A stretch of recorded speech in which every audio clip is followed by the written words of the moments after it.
I have good news and I have bad news. The good news is I spent the past couple of days tracking down every piece of media that I could that pertains to the moon landing hoax, and we're gonna go over all of it. The bad news is that no matter how obvious it was that they staged the moon landings, and no matter how many times they rub it in our faces in the mainstream media, many people have been bamboozled into believing that landing on the moon 6 times in the span of 3 years is entirely possible.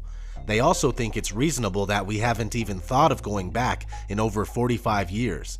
And the fact that NASA has repeatedly admitted that we can't go past low Earth orbit. This next generation spacecraft will enable America to explore beyond low Earth orbit. We must solve these challenges before we send people through this region of space. Right now, we only can fly in Earth orbit. That's the farthest that we can go. The kinds of technologies that we're testing out on Space Station are definitely helping us with our goals of going beyond low Earth orbit.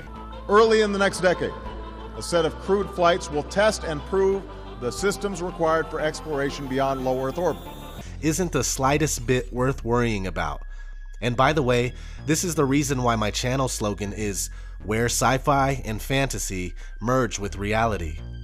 A lot of people misunderstand it and they think that I'm trying to discredit myself right away by saying that like what I'm talking about is fantasy and sci-fi, so it's all fake. What it means is they show us tons of truth in movies, TV shows, video games, etc., but they pass it off as complete fiction, and my videos is where that truth finds its way back to the real world. You know, I like to say anyway. A lot of people make good videos about movies and media and whatnot. As a hardcore movie buff, it's my offering to the real truth seekers out there. We're all a little different and we all have our own things to offer. Anyway, let's get started on this list. Got a whole lot of good stuff here. In Diamonds Are Forever, while searching for a villain, James Bond finds himself in an underground area where the moon landings are being staged.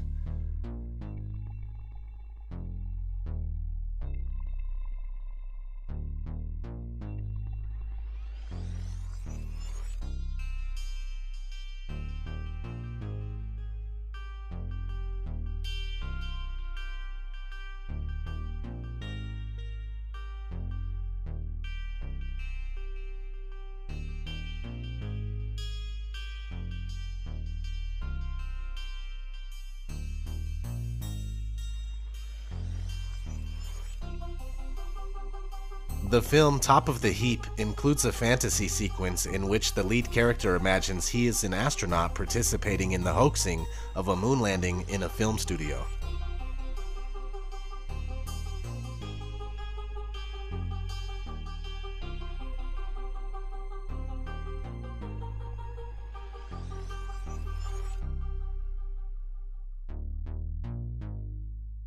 The movie Capricorn 1 has nothing to do with going to the moon, but in the film, NASA fakes a mission to Mars, which is essentially the same thing, and something that they will be doing in the near future. But since Stanley Kubrick is dead, and James Cameron and Ridley Scott are getting pretty old, they will probably use J.J. Abrams or Michael Bay, something like that, who knows.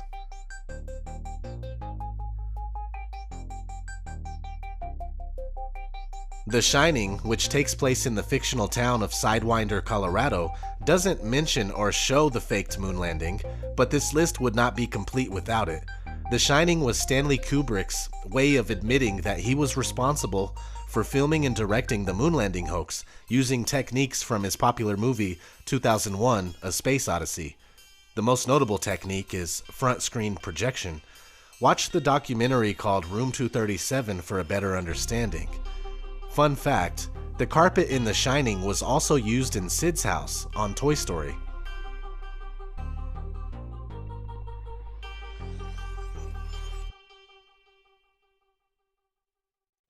Not to mention the numerous references to Room 237 in Toy Story 3. One when Woody is using the computer.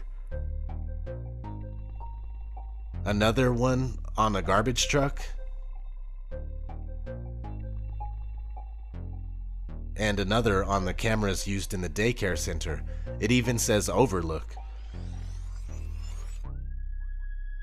That's the name of the hotel, Overlook Hotel, Room 237.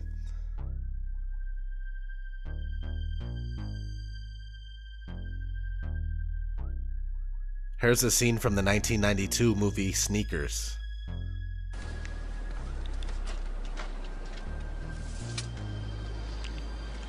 Okay, boss. This LTX-71 concealable mic is part of the same system that NASA used when they faked the Apollo moon landings. Yeah, the astronauts broadcast around the world from a soundstage at Norton Air Force Base in San Bernardino, California. So, worked for them. Shouldn't give us too many problems.